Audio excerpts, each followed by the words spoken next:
Welcome back to From the Couch Sports. This is actually a new segment on our show. This is going to be called Fantasy Football Fridays. This is me and my boy Andrew. How's it Today, going? what's up, dude? Today we're going to cover running backs. We're going to go week by week up until the NFL season. Give you our sleeper picks, our bust picks. Who do we think you should draft in your fantasy football league to help you win? The week before football season, we're going to do a final, like our big draft board, and we might even live cast our own fantasy draft. So that's definitely something for you guys to look into. Um, so today we're doing running backs today. Who are your top five running backs in your opinion to draft? Right now, I've got Le'Veon Bell at number one. He's somebody who's been pretty consistent, and considering his last season with the Steelers, I think that he could have a phenomenal season. Um, Beyond him, I've got Todd Gurley. Uh, he did really well last season. I think he had like over 2,000 rushing yards, and so I can see Or him total continuing with all-purpose that. yards? Yeah, all-purpose yards, excuse me. Yeah, yeah. And beyond that, I've got Ezekiel Elliott, David Johnson, and then I have Alvin Kamara. Okay, I like the list. I have the same exact five, but mine are actually in a different order. I have Okay. Todd Gurley is my number one running back. The addition of Brandon Cooks on the offense for receivers, I don't think that he's really gonna have to worry about eight man in the box too much. And Le'Veon Bell, he really is probably the best pass catching running back, but with the whole holdout, he hasn't showed up for training camp. I don't think that the first few weeks of the football season, if he does play, he will play well. We Hmm. saw this last year. Mike Tomlin was even commenting about it, how he thought Le'Veon Bell needed to come back this year, more in shape. So he actually slides down to number three for me. Number two, I have Ezekiel Elliott. I like the addition that they made on the O line, drafting another guard. Their Yeah, O line's absolutely. pretty much the best O line in football. And now you get Ezekiel Elliott back in for 16 games, is barring his health. So, I mean, you really do get best O line, and in that case, I think he could probably rack up the most yards rushing. And Hmm.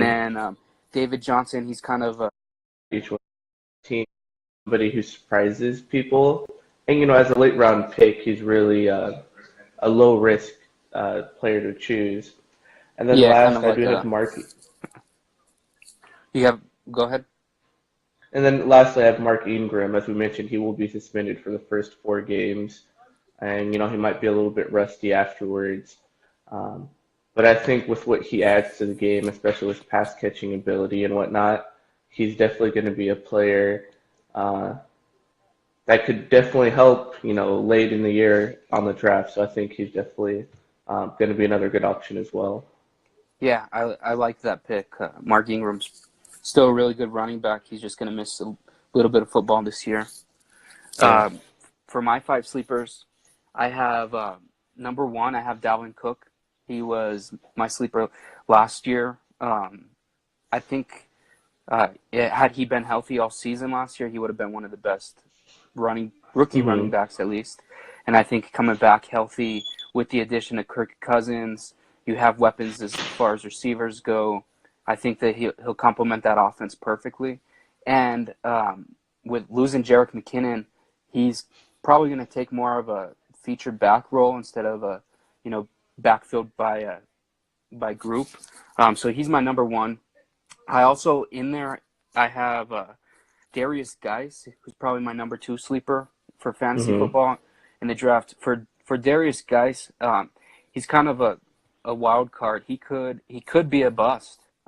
Yeah, He's a second absolutely. round pick.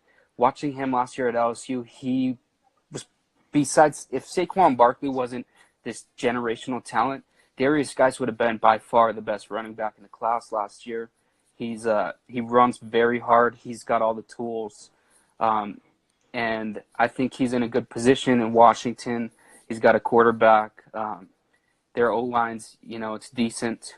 Uh, they have some pieces there, and I think Darius guys could carry the workload there, kind of how I thought Dalvin Cook could last year and how Dalvin Cook Hmm. probably would have last year.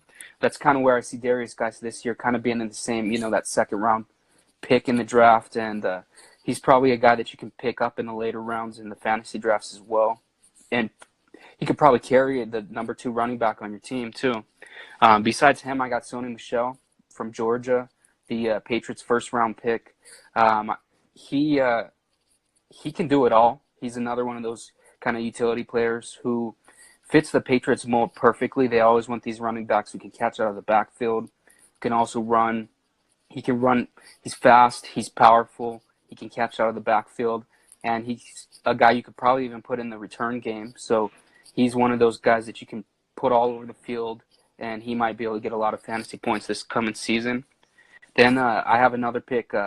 My other sleeper is Donta Freeman. I don't know if I'm Hmm. pronouncing his name correctly. From the Texans, he got drafted last year. He's a mid-round pick out of Texas. He when I think Lamar Miller went down a little bit last year for a couple games, and he came in. He averaged 4 yards a carry. He showed everything that you want to see, but he also got injured last season, so Yeah, that's it part of did. the reason that he didn't finish. So I think coming back healthy with Deshaun Watson, with everything the Texans have really done to that team this year, I think he could be a good late round sleeper. And then just like you picked, Kerryon Johnson, I definitely think is one of those guys you can pick at the later end of your draft, maybe even pick him up on the waiver. And he's definitely a guy who could probably come in this first season and get a ton of carries with the Lions. They don't really Yeah, I have a think it was featured probably going to get back. the most. Yeah. And Yeah, you they look at have like, LeGarrette Blunt, who's like mhm. 31 already this year, so I can't see him getting that much carries. When he's really just a situational back that you Yeah, put in when exactly. you're on the goal line, or you need to get a yard. You don't really put him in for three downs normally. Yeah, And then absolutely. another, I guess this is my sixth because I thought you had Darius Geis as your sleeper, but Nick Chubb. Nick Chubb is actually for the Browns. I think Mm. that he could, Carlos Hyde, they did sign him, I think, a 3-year, $15 million deal. I could see Nick Chubb kind of working his way up into the lineup. He kind of crushed it Yeah, in the me too. combine. He had I want to say he tied the combine record for bench presses from a running back. He's got all the skills, the vertical ability, everything that you want in a running back. At Georgia, he had a big injury that kind of sidelined them for a little bit, but I definitely like him coming in as a sleeper. And another late round pick that I could see working his way into a starting lineup. Yeah, And absolutely. then I think right now he's like the number 3 running mhm, back with with the yeah, Browns, with but Duke I can easily Johnson. see him overcoming Carlos Hyde in that hmm lineup. Yeah, and the thing about it too is they have Duke Johnson, but he's not really going to be an every down back. He's kind Yeah. of that elusive, quick, throw him in on passing plays, throw him in on third downs kind of guy. But Nick Chubb could play, the majority of the snaps. Brings us to our last five. Who's your five busts? Who are you saying, don't draft in fantasy football this year? Who I've got right now, for number one, I've got Chris McCaffrey. You look at him last season, and his rushing numbers were pretty poor, and I don't see that improving, in this season. So he's someone I would personally stay away from. On top of hmm that, I do have Jay Ajayi. The Eagles' offense is a bit unpredictable, and we got Darren Sproles and whatnot added to the mix, and I could kind of see him falling behind in how he's utilized compared to the other backs that are on that team. hmm Um, Top of that, I have Deion Lewis. Uh, he's not going to be the lead back on that team. He's going from Tom Brady to Jared Goff. So I think he's definitely going to have a drop in production with that team, hmm especially considering some of the other players they have. Or to Uh, Con- Deion Lewis is going to Mariota. He went to the Titans, right? Titans, excuse me. Yeah, excuse me, not Jared Goff, but Yeah. going from Brady to Marcus Mariota. And so on top of that, I have, contrary to you, I have Darius Goose as Guys. somebody who I don't think is going to do well. And Chris Thompson, last year a lot of his numbers are a bit inflated. Last year he had a lot of big rushing touchdowns. I think the biggest rushing touchdown of his career was last year, and Hmm. I don't think that's going to continue this season from what we've seen, and I expect him to drop in numbers. Okay, yeah. I could see where you're coming from with Darius Geis. I know he had a lot of stuff coming up in the combine. Um, I guess he got into like a yelling altercation with the Eagles during his interview with them. He had a lot of Hmm. other things, like he came out and said a couple teams asked him if he was gay and things like that, and that he was asked That's some just weird. odd, off the wall questions, and it kind of made him slide in the draft. So I can certainly see, like, if those are really character issues that he might have, then yeah, I could see him being a bust. But my list is a little bit different. I have one of the same dudes, but number one on my list is LeSean McCoy. I don't think you should draft LeSean McCoy in fantasy football this year. Oh yeah, Um, absolutely. he might still be able to get the job done a couple games, but you're drafting what is he? He's 31, 32-year-old running back at this point. He's on an offensive line that saw Richie Incognito retire. I think Eric Wood, the center. I don't know if he retired or he just went to another team. And then they traded Cordy Glenn to the Bengals. So Mm. you lost three quality starting O linemen. Then you have no weapons on the receiver front besides Kelvin Benjamin, and you have a rookie quarterback who's going to need to rely on the run game. So he might get a bunch of carries, but being his age, he's probably going to get injured. He's he's probably not going to be able to last all season, and I don't like picking him, especially where he's rated to get drafted in most fantasy draft boards. Number two, I got Jay Ajayi, just like you. I think I typically don't like drafting running backs that are part of a committee. With Mm. Wendell Smallwood, like you said, Darren Sproles coming back. The Eagles have a ton of running backs, and it's just hard to get the ball. Had he been in Miami, I think it would be a different conversation because he was actually getting the ball a lot.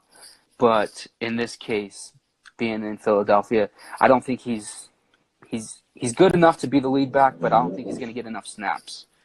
And then my number three bust pick is Rashard Penny for Mm. Rashad Penny. I actually did like him coming out of San Diego State, but I think that the Seahawks drafted him way too high in the first round, and he's pretty much going to have to be pushed into the starting role because he's a first round pick. Yeah, Then that's he true.